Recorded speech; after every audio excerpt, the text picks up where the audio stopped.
نحمده ونصلی علی رسولہ الکریم بسم اللہ الرحمن الرحیم۔ صرف 5 منٹ کا مدرسہ قرآن و حدیث کی روشنی میں۔ 9 ربیع الاول۔ نمبر 1، اسلامی تاریخ، ہاروت و ماروت۔ قدیم زمانے میں شہر بابل میں رہنے والے یہودیوں کے درمیان جادو بہت زیادہ عام ہو گیا تھا۔ وہ لوگ جادو کے ذریعے عجیب و غریب کمالات دکھاتے تھے۔ اس سے بھی خطرناک بات یہ تھی کہ لوگوں نے جادوگروں کو حیرت میں ڈالنے والے کرتب کو معجزے سمجھ کر انہیں اپنا دینی رہبر بنا لیا تھا۔ اس موقع پر اللہ تعالی نے بابل شہر میں ہاروت و ماروت نامی 2 فرشتوں کو بھیجا تاکہ لوگوں کو جادو کی حیثیت اور حقیقت سے آگاہ کر سکیں۔ چنانچہ لوگ عبرت حاصل کرنے کے بجائے دنیا کمانے اور دوسروں کو نقصان پہنچانے کے لیے ان سے جادو سیکھنے آتے تھے۔ حالانکہ دونوں فرشتے جادو سکھانے سے پہلے یہ بتا دیتے تھے کہ ہمیں تمہاری آزمائش کے لیے بھیجا گیا ہے، لہذا تم جادو کے ذریعے ناجائز اور حرام کام مت کرنا، اس سے تمہارے کفر میں مبتلا ہو جانے کا اندیشہ ہے۔ لیکن ان لوگوں نے نہیں مانا اور ان سے جادو سیکھ کر کفر و شرک میں مبتلا ہو گئے اور اپنی دنیا اور آخرت کو برباد کر ڈالا۔ نمبر 2، اللہ کی قدرت، زمین میں کھینچنے کی صلاحیت۔ اللہ تعالیٰ نے اپنی قدرت سے صرف 2 دن میں زمین بنائی اور اس کے اور فضا کے درمیان ایک حد تک کھینچنے کی صلاحیت رکھی ہے، جس کی وجہ سے زمین ہر چیز کو اپنی طرف کھینچتی ہے، مگر اس صلاحیت کے اندر خاص توازن رکھا گیا ہے کہ نہ ہر چیز کو اپنے اندر جذب کر سکے اور نہ اس طرح آزاد چھوڑ دے کہ فضا میں چلی جائے۔ آخر مناسب انداز میں زمین کے اندر ہر چیز کو اپنی طرف کھینچنے کی صلاحیت کس نے پیدا کی؟ بلا شبہ اللہ تعالیٰ ہی نے اپنی قدرت سے اس کے اندر یہ صلاحیت رکھی ہے۔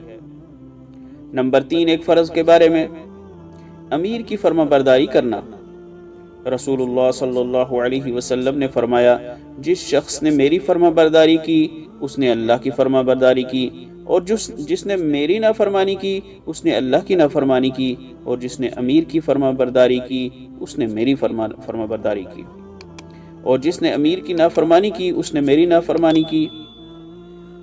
فائدہ، امیر کی اطاعت اور فرما برداری ہر اس چیز میں ضروری ہے جو شریعت کے خلاف نہ ہو، اگرچہ اس حکم پر عمل کرنے کی طبیعت نہ چاہتی ہو۔ نمبر 4، ایک سنت کے بارے میں، ہر اچھے کام کو داہنی طرف سے کرنا۔ حضرت عائشہ رضی اللہ عنہ فرماتی ہیں کہ رسول اللہ صلی اللہ علیہ وسلم کو جوتا پہننا، کنگھی کرنا، طہارت حاصل کرنا اور اپنے تمام اچھے کاموں کو داہنی طرف سے شروع کرنا پسند تھا۔ نمبر 5، ایک اہم عمل کی فضیلت، مؤمنین کے لیے مغفرت مانگنا۔ رسول اللہ صلی اللہ علیہ وسلم نے فرمایا، جو شخص مومن مردوں اور مومن عورتوں کے لیے مغفرت طلب کرتا ہے، اللہ تعالیٰ اس کے لیے ہر مومن مرد اور مومن عورت کے بدلے ایک نیکی لکھ دیتے ہیں۔ نمبر 6، ایک گناہ کے بارے میں، کسی کی زمین ناحق لینا۔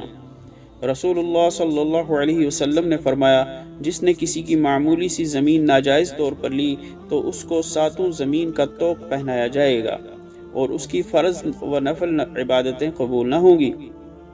نمبر 7، دنیا کے بارے میں، دنیا تو ایک ڈھلتا ہوا سایہ ہے۔ رسول اللہ صلی اللہ علیہ وسلم نے فرمایا، میرا دنیا سے کوئی واسطہ نہیں، میری اور دنیا کی مثال تو بالکل اس مسافر کی سی ہے جو سخت گرمی میں کسی پیڑ کے سائے میں آرام کرے اور پھر اسے چھوڑ کر چل دے۔ نمبر 8، آخرت کے بارے میں، کافر لوگ عذاب کی تصدیق کریں گے۔ قرآن میں اللہ تعالیٰ فرماتا ہے، وہ دن قابل ذکر ہے جس دن کافر لوگ دوزخ کے سامنے لائے جائیں گے اور ان سے پوچھا جائے گا کہ کیا یہ دوزخ اور اس کا عذاب برحق نہیں؟ وہ جواب دیں گے، اے ہمارے رب، ہاں یہ بالکل برحق ہے۔ ارشاد ہوگا، تو اب اپنے کفر کے بدلے اس عذاب کا مزہ چکھو۔ نمبر 9، طب نبوی سے علاج، سرکے کے فوائد۔ رسول اللہ صلی اللہ علیہ وسلم نے فرمایا، سرکہ کیا ہی بہترین سالن ہے۔ فائدہ، سرکہ تلی کے بڑھنے کو روکتا ہے، جسم میں ورم نہیں ہونے دیتا، کھانے کو ہضم کرتا ہے، خون کو صاف کرتا ہے، پھوڑے پھنسیوں کو دور کرتا ہے۔ نمبر 10، قرآن کی نصیحت، سچی گواہی دو۔ قرآن میں اللہ تعالیٰ فرماتا ہے، اے ایمان والو، انصاف پر مضبوطی سے قائم رہو اور اللہ تعالیٰ کے لیے سچی گواہی دو، اگرچہ یہ گواہی خود تمہارے اور یا تمہارے ماں باپ یا رشتہ داروں کے خلاف ہی کیوں نہ ہو۔ اللہ تعالیٰ عمل کرنے کی توفیق عطا فرمائے۔ وآخر دعوانا ان الحمد للہ رب العالمین۔